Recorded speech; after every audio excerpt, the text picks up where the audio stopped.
say that the odds of a What's nuclear up, meltdown guys? We're happening back are in 1 the every video. 10,000 years. Yet we've seen 3 of them at commercial nuclear reactors since 1978. So if you trust the Nuclear Regulatory Commission and you trust Southern California Edison, then yes, maybe they are safe. But we've looked at this situation and we think it's completely unsafe. The prospect of earthquakes, tsunamis, and rising ocean levels may evoke nightmare scenarios. The Fukushima nuclear disaster isn't too far from memory. But retired nuclear engineer Ted Quinn says what Edison is doing now is safe, as the utility company transfers the spent fuel rods to steel canisters, which are then placed inside protective concrete blocks. I live in this community for 38 years, so I feel comfortable that the near term is addressed within the regulatory boundaries that we have. Quinn, who sits on a citizens advisory panel for the plant, says there's no indication that moving the canisters into these bunkers is posing a risk to the public. On January 9th, the Nuclear Regulatory Commission made a statement that there are no credible mechanisms for the radioactive material from San Onofre to have any impact on the local communities around here or out as far as 10 to 50 miles. It's not credible.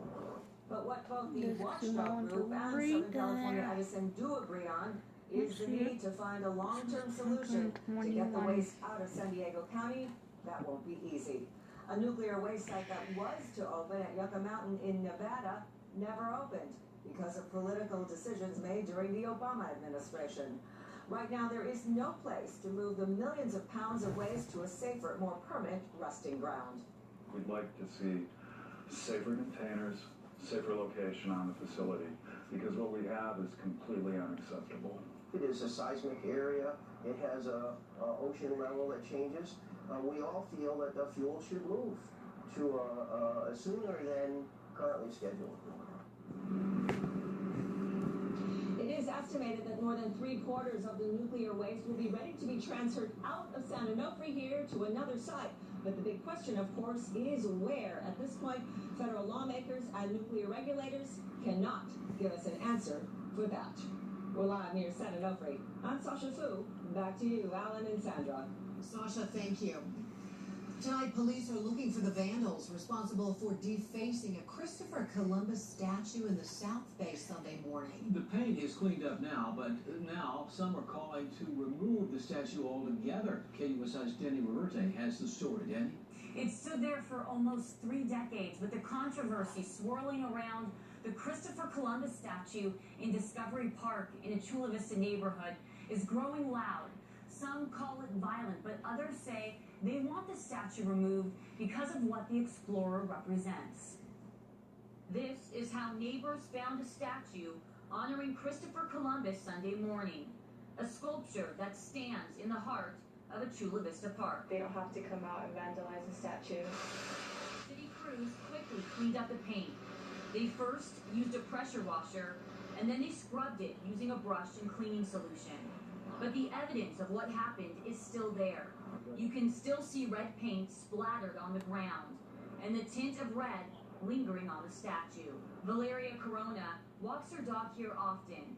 She says it's a place where kids come to play. It was pretty, weird just to think that somebody came here this close to my house and to vandalize something. Chula Vista police believe the vandalism happened sometime Saturday night.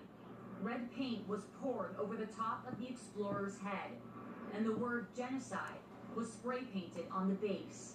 The plaque that sits underneath the statue is also gone. Some call it violent. Others say it simply sends a message, a powerful one. The red represents or symbolizes the blood that's been spilled by our people during that time. Lucky Morales is part of the Yaqui Indian tribe.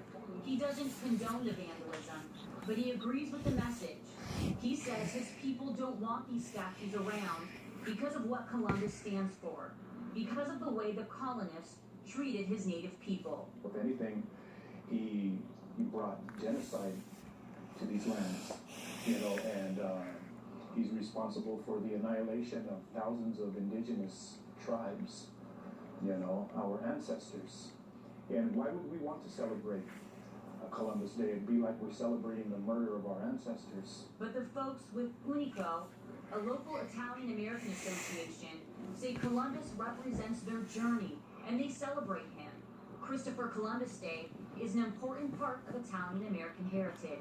In a statement, they say, quote, Columbus statues and days of celebration that are attacked do affect our claim to our heritage and contributions to the discovery expeditions, end quote. Lucky says he doesn't believe the vandalism is a violent act, but Corona tells me she didn't feel safe when she saw it. Just being at my house and then this close to here and a violent message like this isn't really nice.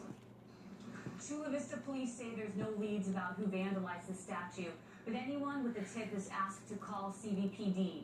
Lieutenant Dan Peake says the person responsible could face felony vandalism charges. And Danny, Christopher Columbus statues, they've been targeted before, right? This is not the first time. There's actually other statues honoring Christopher Columbus around the country that have also been vandalized in a similar way just last year. And there's also several folks that are trying to get rid of Columbus Day altogether and replace it with Indigenous Peoples Day.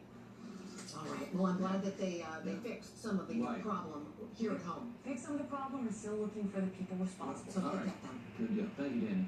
Well, today the San Diego City Council approved a resolution that would create an alternative public sector energy provider that would compete with private energy companies like San Diego Gas and Electric. Environmentalists have long supported the concept known as community choice energy, and now San Diego's mayor, Kevin Faulkner, will negotiate the creation of a new joint powers authority to implement community choice.